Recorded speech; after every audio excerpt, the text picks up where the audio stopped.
nyuma y'ijoro ry'imivurungano mu bya politiki. Ubu noneho Korea y'Epfo, inshuti ikomeye ya Leta Zunze Ubumwe za Amerika, yamaze kwidubika mu mazi ashyushye mu bya politiki, ndetse perezida w'iki gihugu Bwana Yoon Suk Yeol ntazi neza niba ibyemezo yifatiye ubwe bigomba kumusiga amahoro bitamubirinduye. Perezida wa Korea y'Epfo Yoon Suk Yeol yaratunguranye cyane mu ijoro ryo kuwa kabiri, atangaza yuko igihugu cye kigiye mu bihe nk'ibyo mu ntambara cyangwa se martial law. Mu magambo ye yemeje yuko abantu bakorana na Korea ya Ruguru bashatse kubirindura ubutegetsi no gushyira igihugu mu kaga.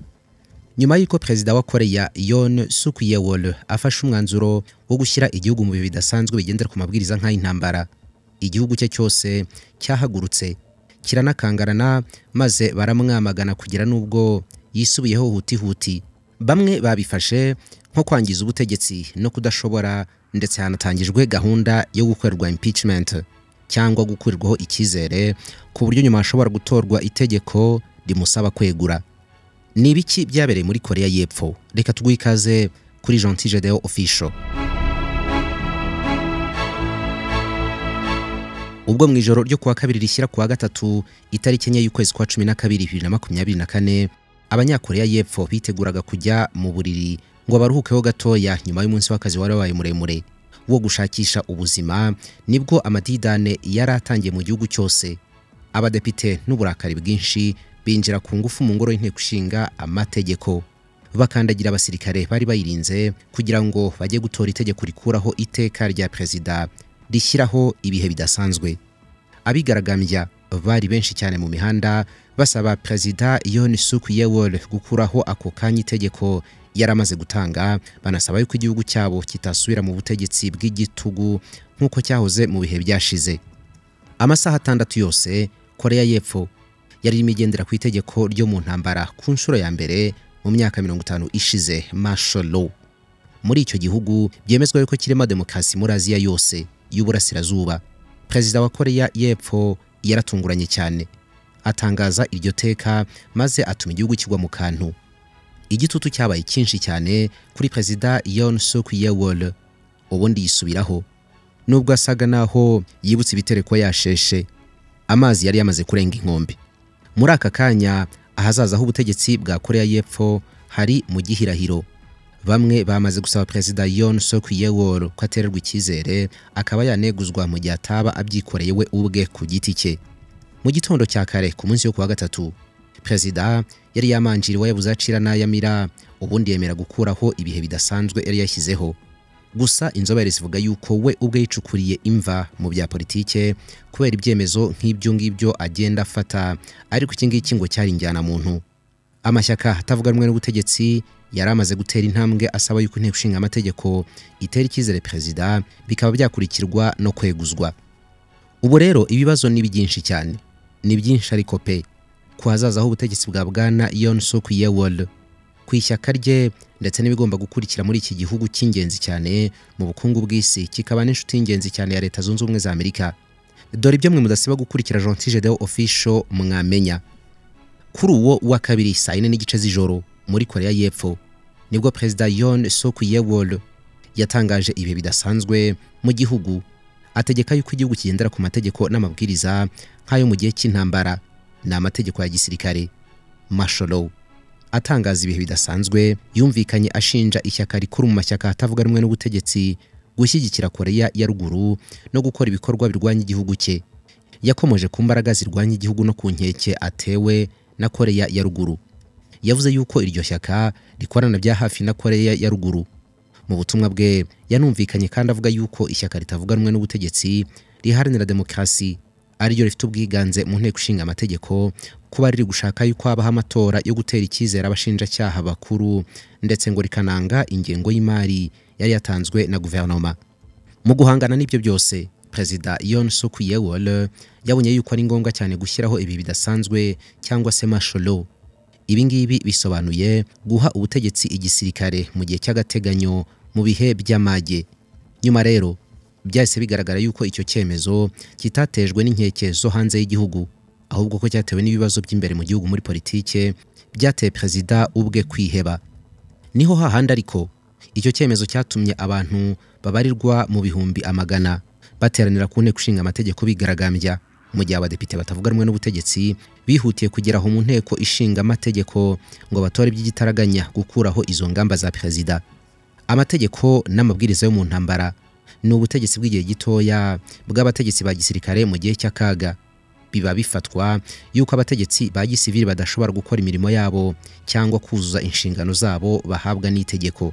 Korea y'Epfo yaherukaga ubutegetsi nk'ubwo ngubwo mu 1979 ubwo Park Geun-hye, umunyagitugu w'umusirikare, yari amaze igihe kirekire ategeka icyo gihugu yicwaga mu ihirikwa ry'ubutegetsi bwe. Aya mategeko yo mu ntambara nta yindi nshuro n'imwe yari yigeze abaho cyangwa yiyambazwa kuva mu 1987 ubwo icyo gihugu cyahindukaga ikigendera kuri demokarasi iha ububasha bwinshi inteko ishinga amategeko kurusha bwa perezida n'igisirikare. Kuwa kabiri mu ijambo yagejeje ku baturage, Perezida Yoon yakuriye imbarutso y'amategeko yo mu ntambara avuga yuko yari arimo agerageza gutabara abanyakoreya y'Epfo abakiza imbaraga zirwanya leta. Yoon mu buryo bugaragara yafashe umurongo ukakaye cyane kuri Korea ya Ruguru kurusha abamubanjirije. Yavuze yuko abatavuga rumwe n'ubutegetsi muri politiki bashyikiye Korea ya Ruguru, gusa ngo nta bimenyetso yigeze bitangira. Muri Rama Travel ubu noneho turi gufasha abantu bashaka gukomereza amashuri yabo mu bihugu by'Uburayi byose, Canada, Leta Zunze Ubumwe za Amerika, ibihugu byo muri Aziya byinshi bifite amashuri meza. Tubafitiye scholarship mu bihugu nk'Ubutaliyane, Ubushinwa n'ahandi. Muri bachelor's degree, masters ndetse na PhD hose turabohereza. Hari amashuri meza mu bihugu by'Uburayi adahenze kandi n'ay'urwego mpuzamahanga. Abakunda kwiga muri Canada namwe twabazaniye kaminuza z'intoranwa mu byiciro byose, kandi hari n'izitanga dokima z'ishuri atari ukubanje kwishyura amafaranga y'ishuri. Abakunda muri Leta Zunze Ubumwe za Amerika namwe twabatekerejeho, twabashakiye amashuri ajyanye n'ibyifuzo byanyu. Ntabwo twibagiwe abashaka kwiga muri Korea n'ibindi bihugu byiza bifite amashuri meza muri Aziya hose, kandi naho mu byiciro byose. Icyiciro cyose cy'amashuri waba urangije ukeneye gukomeza ikindi hanze, tugane tugufashe kubona ahantu wakwiga ibijyanye n'ibyo ukunda kandi hajyanye na mikoro yawe. Dusange mu nyubako ya TCB House mu mujyi rwagati muri floor ya 3, cyangwa se uduhamagare kuri 0791 27 9818. Ikaze muri Rama Travel. Mu gihe cy'amategeko ya gisirikare, igisirikare gihabwa ububasha bw'inyongera ndetse akenshi uburenganzira bw'abaturage buba buhagaritswe, hagahagarikwa amahame, amategeko n'inzego za gisivili zagenzuraga ubutegetsi mu busanzwe. Nubwo igisirikare cya Korea y'Epfo cyari cyabujije ibikorwa bya politike n'itangazamakuru, abigaragambya n'abanyepolitike birengagije ayo mategeko. Nta bimenyetso byari bihari by'uko leta igenzura ibitangazamakuru byigenga. Igitangazamakuru cya leta Yonhap hamwe n'ibindi bitangazamakuru byakomeje gutangaza amakuru nk'ibisanzwe, nk'ibyavuga ibihe bidasanzwe nk'ahari ibintu bikomeye. Itegeko rya Korea ya Ruguru riha perezida ububasha bwo gushyiraho iri teka, gusa ariko kuri ubu ngubu ryaje rimeze nk'igisasu kiremereye cyane cyaturitse bwangu kandi gitunguranye, maze bitungura buri muntu wese hirya no hino mu gihugu. Ni igihugu byemezwa ko kigendera kuri demokarasi, ko kidakeneye ibihe nk'ibi ngibi. Byahise bikurura imivurungatano myinshi mu gihugu, politiki birivanga. Mu gihugu bundi ubusanzwe byemezwa yuko kigira ubwisanzure mu kuvuga icyo umuntu ashaka, abenshi bavuga yuko ari Leta Zunze Ubumwe za Amerika zo muri Aziya. Iteka rya Yoon ryo gushyiraho ubutegetsi bwa gisirikare ryategekaga yuko nta bikorwa bya politiki byari byo byose byemewe, harimo nk'imyigaragambyo ikomeye yewe niyoroheje, n'ibikorwa by'amashyaka yose byari bihagaritswe nk'uko ibiro ntaramakuru byo mu gihugu bya Yonhap byabivugaga. Gusa ariko byarangiye iri teka rimaze amasaha make cyane rikurikizwa. Abasirikare bumviye perezida byihuse bahita batangiza umukwabu. Abagize inteko ishinga amategeko nabo ubwo ngubwo bari mu bikorwa byabo bari kwamagana cyane uwo mukwabu. Banyuze mu mvuru bagenda basimbagurika imihanda ifunze n'ibiti byatambitswe mu nzira, baragenda bagera ku nteko ishinga amategeko. Basunika abasirikare bari bayirinze, babahatira kuva mu nzira n'umujinya mwinshi, binjira mu nteko batangira inama itavugwaho rumwe, bahita batora yuko iryo teka rya perezida rikurwaho bwangu. Byarangiye muri iryo joro ryose habaye inama ikomeye cyane y'ikubagaho. abagize inteko ishinga amategeko bose bari bahari batora nta n'umwe usigaye ko bagomba kwitambika iteka rya perezida rishyiraho ibihe bidasanzwe. Perezida nawe ubwe abategetswe kubahiriza iki inteko ishinga amategeko yemeje. Abagize inteko ishinga amategeko ku mpande zombi barimo n'abo mu ishyaka rye bamaganiye kure iryo teka. Perezida Yoon Suk Yeol yisanze yataye ibaba bikomeye asa n'uwagaciye, kugera n'ubwo n'umukuru w'ishyaka riri ku butegetsi ubwo n'irya komokamo avugira mu ruhame asaba imbabazi ku byo perezida yakoze. Yavuze ko perezida Yoon Suk Yeol agomba gutanga ibisobanuro. Ahangaha muri Korea y'Epfo wavuga yuko ukurikije ukuntu ibintu bikorwa buri rwego rwigenga. Nyuma yo kotswa igitutu nibwo mu rukerera ku wa gatatu saa 10:30 za mu gitondo abantu bataranabyuka, Perezida Yoon Suk Yeol yagiye ahagaragara mu itangazamakuru kuri televiziyo ya leta atangaza yuko yemeye gukuraho ibihe bidasanzwe. Avuga yuko ingabo zose yazikuye ahantu hose zari zashyizwe mu ijoro. Gusa ariko yese yongera yumvikana ashinja ibyaha ishyaka ritavuga rumwe n'ubutegetsi bwe kuba riri kuburabuza guverinoma ye, ubundi agira inama abagize inteko ishinga amategeko kwirinda gukorerwamo n'abandi bantu. Ubu ngubu rero igitegerejwe nuko abadepite bashobora kuzatora kweguza perezida kubera icyo ishyaka rikomeye ritavuga rumwe n'ubutegetsi ryise imyitwarire yo kwigomeka. Urebye ni ikibyimbye kigomba kumeneka. Korea y'Epfo imaze amezi menshi mu gihirahiro cya politike, by'umwihariko kuva aho mu kwezi kwa kane uyu mwaka amashyaka atavuga rumwe n'ubutegetsi y'abaliberale atsindiye amatora akagira ubwiganze mu nteko ishinga amategeko. Ibinyamakuru by'uburengerazuba bw'isi bivuga yuko ayo matora yabonetse nk'akamarampaka kuri bwana Yeon. Byemezwa yuko gukundwa kwe kwari kumaze kugabanuka cyane kubera amabara menshi yagiye akora kuva yajya ku butegetsi muri 2022. Yeon ho mu bakonservateur cyangwa se abatsimbaraye ku bya kera yahanganye bikomeye n'abatavuga rumwe n'ubutegetsi bwe muri politike zitandukanye zisaba yuko habaho amatora y'abagize inteko ishinga amategeko. Byagiye bimubuza kugera kuri bimwe na bimwe mu bintu yemereye rubanda yiyamamaza, harimo nko kugabanya imisoro ndetse no kudohora ku mabwiriza amwe n'amwe agenga ubushabitsi. Mu kwezi kwa kane 2022 nibwo Yeon yageze ku butegetsi atoye nk'umutegetsi w'amahame akomeye cyane yo gukomereza ku bya kera. Ariko kuva mu kwezi kwa kane uyu mwaka yabaye perezida w'intege nke cyane, ubwo abatavuga rumwe n'ubutegetsi batsindaga ku bwiganze mu nteko ishinga amategeko. Kuva icyo gihe rero leta ye ntabwo yabashije kwemeza imishinga y'amategeko yifuzaga guhitisha, ndetse ahubwo iyo nteko ishinga amategeko yahindukiye yo gutora imishinga itambamira amategeko bwite yatanzwe na perezida n'ubutegetsi bwe. Ibintu by'ibihombo usa naho umaze kubimenyera. Kuri wowe ngo abakozi bose ni kimwe, bose bakubarisha nabi. Ayaya, gute se kandi umuntu yakuvana ku isoko ngo kubera yuko utabasha kubara neza ibintu waranguye ngo bihuze n'ibyacurujwe hamwe n'amafaranga yavuyemo, unamenye ibisigaye muri stoke n'inyungu iri mu byamaze gucuruzwa. Uremeye uhebera urwaje kandi business yari yarakuvunye ukitangira kweri. Reka nkurangire Infinity Tech Solution. Injira muri iki kigo cy'ikoranabuhanga baguhe system igufasha mu bucuruzi bwawe. Wowe ufite restaurant, akabari, coffee shop, bistro, supermarket, warehouse cyangwa ubundi bucuruzi runaka, Infinity Tech Solution yavugusa umuti w'igihombo giturutse ku mibare. System ya Infinity Tech Solution iragufasha kubara inventory yawe yose, igufashe mu kwicururizamo nka POS, igufashe gutanga inyemezabwishyu. Mbega system uziko inakubarira ibyo usigaranye muri stock n'ibyacurujwe byose, ikagenda ikwereka imibare kandi ukayigendana muri telefone yawe. Hari na system baguhangitse mbere, ariko ubu ngubu ntabwo zishobora gukemura ikibazo ufite cyo kubara cyangwa kumenya stock yawe ukuntu ihagaze. Namwe mwashyizwe igorora wijijinganya, ibiciro byo ntibigukange, twegere gusa tuvugane kubijyanye no kwishyura biroroshye, ntabwo tugorana. Ikiza nuko utangira kwishyura system yamaze kugera muri mudasobwa yawe cyangwa muri telefone yawe uri muyikoresha. Duhamagare kuri 0785 03 0772. Ikigero cyo gukundwa kwa perezida mu baturage cyaragabanutse, kiri hasi munsi ya 17% kubera yuko ibibazo byinshi bya ruswa yavuzwemo muri uyu mwaka, birimo n'ikijyanye n'umugore we wemeye impano y'isakoshi ya marke ya Dior n'ikindi kibazo ashinjwamo guhindura amasoko y'imari n'imigabane.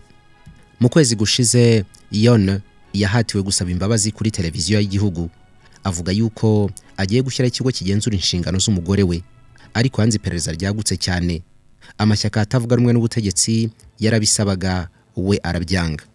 Byatumye muri iki cyumweru abatavuga rumwe n'ubutegetsi bwe basaba kugabanya cyane umushinga munini w'ingengo y'imari ya leta udashobora kuburizwamo. Ni nako kandi abatavuga rumwe n'ubutegetsi bafashe ingamba zo kweguza abagize leta n'abashinjacyaha bakomeye benshi barimo n'umukuru w'ikigo cya leta cy'ubugenzuzi bw'imari, kubera yuko batabashije gukora iperereza ku mugore wa perezida ushinjwa ibyaha neza ndonke. Ishyaka ritavuga rumwe n'ubutegetsi rya Democratic Party ryamaze gutangira gahunda yo kweguza Yon. Inteko ishinga amategeko igomba gutora bitarenze uyu munsi niba ibingibi byakorwa. Igikorwa cyo kweguza perezida muri rusange gishobora kuza koroha muri Korea y'Epfo. Kugira ngo bikunde, kirasaba gushyikirwa n'abarenga 2/3 by'abadepite bose hamwe uko ari 300 bagize inteko ishinga amategeko, ni ukuvuga amajwi 200. Igihe kweguzwa byakwemezwa, haba urubanza mu rukiko rundi remezo ry'itegeko nshinga. Ni inteko igizwe n'abantu 9 igenzura inzego za leta ya Korea y'Epfo. Mu gihe 6 mu bagize urwo rukiko batora gushyikira ko perezida yeguzwa, ako kanya perezida yahita abura ubutegetsi. Nibiramuka bibaye, ntibwaba ari ubwa mbere perezida wa Korea y'Epfo yegujwe. Muri 2016 wari perezida Park Geun-hye yaregujwe nyuma yo gushinjwa gufasha inshuti ye gukora ubwambuzi. Muri 2004 nabwo undi mu perezida Roh Moon-hye yaregujwe, ndetse aranahagarikwa ku mirimo ye mu gihe cy'amezi 2 nyuma y'aho urukiko rundi remezo ry'itegeko nshinga rwamusubije ku butegetsi. Igikorwa gihutiyeho cya Bwana Yon cyumije iki gihugu n'abaturage bacyo, ubundi bibona nk'abantu ba mbere batembere muri demokarasi igezweho isa n'iy'uburengerazuba bw'isi. Ubu rero bageze kure gahunda yo kumukura ku butegetsi kubera ko basanga ari umutegetsi w'igitugu. Benshi babonye ibibaye muri iki gihugu nk'ingorane ya mbere ikomeye cyane ibayeho mu myaka ibarwa muri za 70 ishize. Korea y'Epfo yiyemeje kugendera kuri demokarasi. Inzobere zimwe zivuga yuko bishobora kwangiza cyane isura ya Korea y'Epfo mu mahanga nk'igihugu cyagenderaga kuri demokarasi kurusha imvururu zabaye muri Amerika ku itariki 6 y'ukwezi kwa mbere 2021. Leif-Erik Isley, inzobere muri kaminuza ya Ihua yo mu murwa mukuru Seoul muri Korea y'Epfo, yaragize iti itangazo rya perezida Yon ry'amategeko yo mu ntambara ryagaragaye kwa rugukabya mu by'amategeko no kubara nabi muri politike, ashyira mu kaga bitari ngombwa ubukungu n'umutekano bya Korea y'Epfo. Iyi nzobere iti perezida yumvikanye nk'umunyepolitike wugarijwe ukora ibikorwa by'ubwihebe, wugarijwe n'ibibazo byiyongera cyane, ugutambamira inzego n'ubusabe bwo kwegura. Ati ibyo byose bishobora kuzakaza umurego. Turabashimiye kubana na Gentil Gedeon Official, mugira ibihe byiza mwese.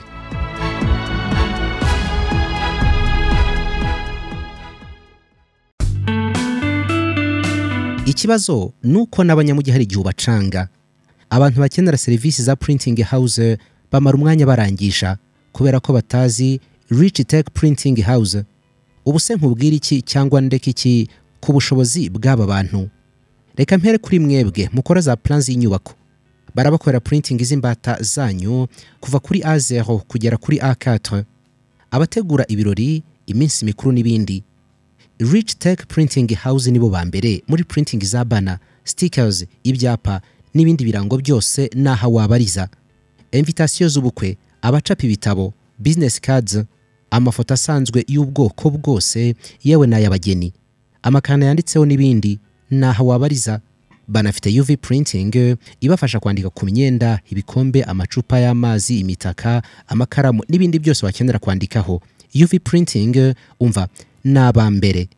Icyo nabemereye nuko Rich Tech Printing House niyo yonyine hano mu Rwanda ifite agahigo ko gukora amasaha 24 kuri 24 mu minsi 7 yose. Duhamagare kuri 07 83 32 32 62 cyangwa 07 88 28 50 66.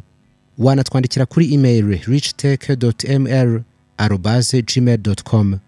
Dukorera mu mujyi neza mu nyubako y'umurenge wa Nyarugenge.